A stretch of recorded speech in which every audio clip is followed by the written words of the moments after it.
Bonjour et bienvenue dans cette deuxième leçon d'électrotechnique 1. Dans cette leçon, nous allons, après l'introduction, voir comment convenir ensemble d'une notation pour tout le cours MOOC électrotechnique 1 et 2. Et nous allons également voir la manière de faire des notations graphiques permettant un langage universel ou au moins commun pour tout le cours MOOC de ces différentes leçons.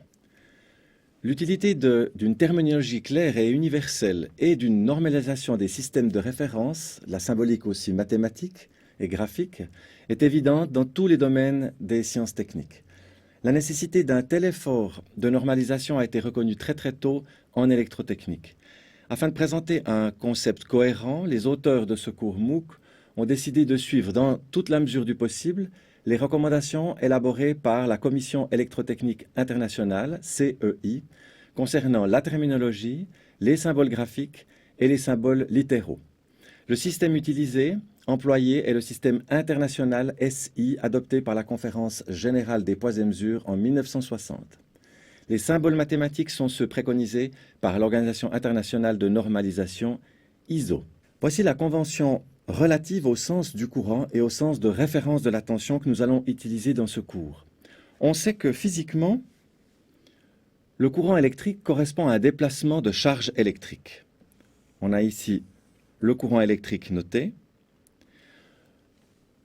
On admet arbitrairement que le sens de ce courant est celui du déplacement des charges positives et par conséquent le sens inverse du déplacement des charges négatives, électrons par exemple. Dans l'établissement d'un calcul de circuit électrique, ce sens physique du courant n'est généralement pas connu a priori. Et bien souvent, on a par exemple un courant alternatif, il s'inverse périodiquement. Aussi, l'ingénieur électricien doit-il attribuer à chaque courant auquel il s'intéresse un sens conventionnel, algébrique et totalement arbitraire. En courant continu, si le calcul conduit à une valeur numérique positive, le sens conventionnel coïncide avec le sens physique, et dans le cas d'une valeur négative, le sens conventionnel et le sens physique du courant sont en opposition. Il est d'usage presque universel d'indiquer dans un schéma le sens algébrique d'un courant par une flèche, généralement placée sur la ligne de liaison des éléments, comme indiqué ici. Ainsi, le point le plus positif de la tension, apparaissant aux bornes d'une résistance parcourue par un courant positif, est situé à la borne d'entrée du courant. On a donc, comme dans le schéma mentionné ici, une tension qui va dans le même sens que le courant. Et donc ce courant ressort après la résistance de ce côté-ci. Comme pour les courants, les tensions électriques entre paires de bornes d'un circuit ne sont pas connues a priori. Elles donc doivent recevoir un sens algébrique arbitraire. La manière d'indiquer graphiquement le sens positif des tensions ne fait malheureusement pas encore l'unanimité chez les électriciens, malgré les efforts de la Commission électrotechnique internationale. Ce sens positif est indiqué généralement sur un schéma de circuit, soit à l'aide d'une flèche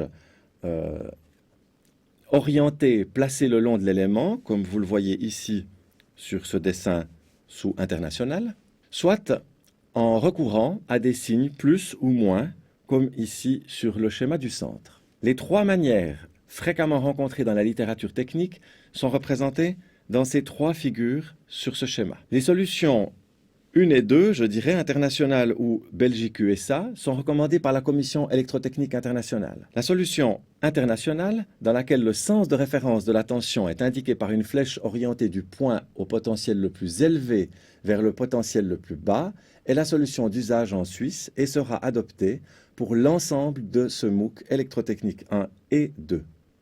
Elle présente l'avantage d'orienter les flèches du courant et de tension dans le même sens lorsque ces grandeurs sont de même signe.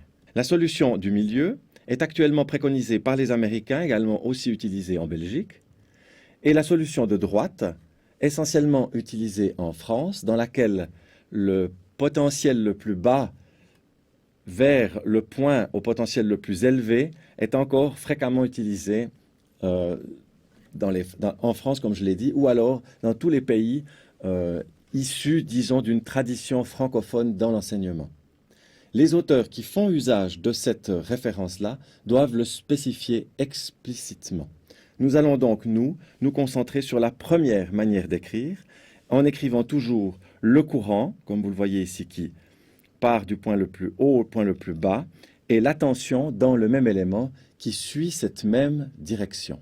La manière d'écrire est fondamentale chez l'électrotechnicien ou l'électricien. En effet, la manière d'écrire véhicule une information, c'est donc une certaine forme de langage. Je vais vous donner un exemple ici, avec surtout le courant. Le symbole du courant est I, nous le verrons également plus tard, mais cette lettre I peut être écrite de bien des manières. Je vais vous en donner ici quelques-unes. Tout d'abord, un I minuscule, comme ici, un I minuscule souligné, un I majuscule avec un chapeau, un I majuscule avec un trait, ou encore un I majuscule souligné. Ah tiens, on peut encore en rajouter un, encore un I avec un 1. Vous voyez, toutes ces manières d'écrire un I, qui finalement signifie un courant, vont avoir des sens très différents. Prenons le premier. Si on écrit un I comme ceci, minuscule, eh bien, on va signifier que la grandeur est instantanée. Donc, un courant instantané. Un courant souligné va signifier que nous sommes dans une notation complexe.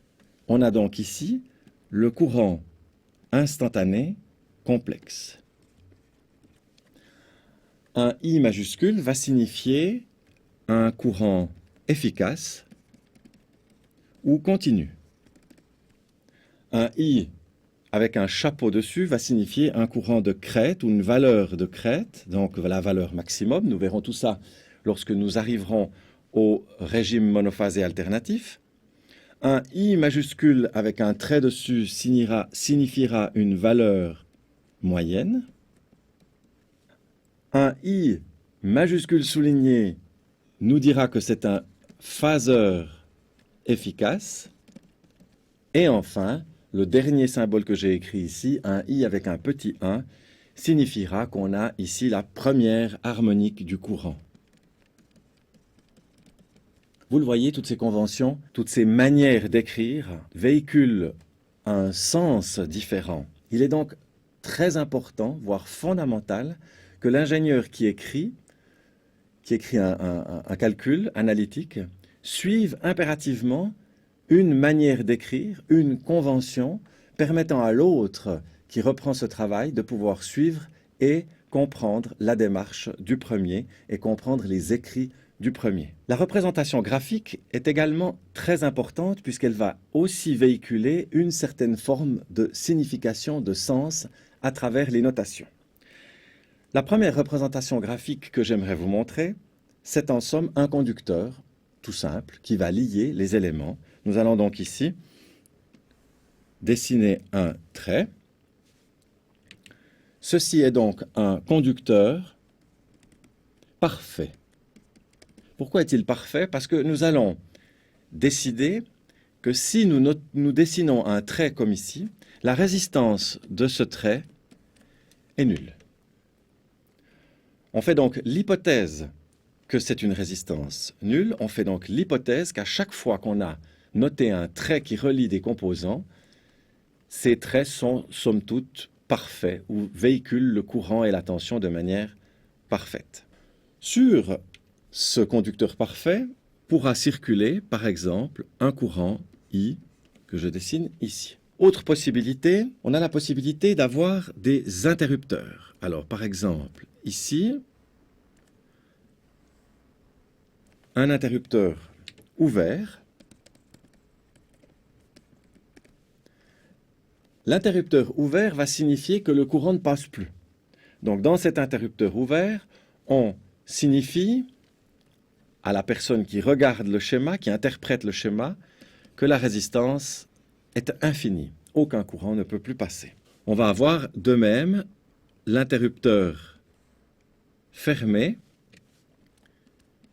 qui lui va être dessiné de cette manière et qui signifiera de nouveau que notre résistance est nulle et que tout le courant donc passe à travers cet interrupteur sans aucun problème. Enfin, on va pouvoir dessiner des éléments, nous allons les détailler plus tard, ces éléments qui, par exemple, sont formés d'une petite boîte, d'un petit rectangle, ou alors de deux plaques parallèles, ou alors ainsi de suite. Donc là, on va avoir des éléments, et ces éléments, somme toute, représentent également, ici on va voir plus tard que le carré vide représente la résistance, que les deux plaques verticales représentent une capacité, et donc véhicule derrière toute une physique liée à ces différents éléments. On verra enfin une manière de permettre d'avoir une certaine puissance. C'est ce qu'on va appeler une source. On va définir ces sources ensemble plus tard, mais je donne ici déjà les deux éléments fondamentaux de cette source. Les sources sont symbolisées par un trait avec un rond, et nous aurons ici une tension, par exemple U pour la source de tension, ou alors un rond avec un trait horizontal pour la source de courant. J'en viens maintenant à la convention pour les sources dont je viens de vous parler, et j'ai fait très attention de ne pas parler à ce moment-là, au moment où j'ai défini la tension, la source de tension et la source de courant, de ne pas vous dire dans quel sens va le courant. Alors évidemment, on a le choix, comme on l'a dit avant. Ce ne sont que des conventions, on peut décider de l'une ou de l'autre. Ce qui est très important, c'est d'être constant dans la manière de faire un problème du début à la fin et d'utiliser la même convention du début à la fin. On l'a vu précédemment, pour un élément comme la résistance, le courant qui circule va être noté de cette manière. Il entre dans la résistance R, et la tension aux bornes va dans le même sens que le courant dans cet élément. On le voit ici dans le schéma qui est dessiné à votre gauche. On a une source de tension connectée à une résistance. Or, ici, dans la source de tension, le courant va dans l'autre sens que le sens de la tension. Et cette façon de faire, et de façon générale, on va dire, il est recommandé de choisir la convention de sens dite ou de type moteur de façon systématique, telle que montrée sur ce schéma. La convention moteur implique automatiquement une puissance positive lorsqu'elle est consommée, négative si elle est fournie. C'est un choix aléatoire des sens de tension et de courant, mais nous allons le fixer une fois pour toutes pour ce cours. Car si on change dans le problème en cours, alors ceci ne permet pas une interprétation juste des puissances. Dans le cas qui nous occupe ici, nous aurons dans la résistance bien la tension qui va dans le sens du courant, mais dans la source, le courant va dans le sens opposé. Ainsi, on note P de R, puissance dans la résistance, est égale à U0, c'est-à-dire la tension aux bornes de R, fois le courant I, ce qui va être égal à R fois I carré. Pour la source, on va noter P de la source, c'est U0, et là on va avoir un courant qui va dans le sens contraire, soit moins U0 fois I. On constate que PS est égal à moins PR. Et donc, comme on le voit ici, la convention moteur implique une puissance positive lorsqu'elle est consommée, c'est ce que nous voulons dans la résistance, négative lorsqu'elle est fournie, c'est ce que nous voulons dans la source.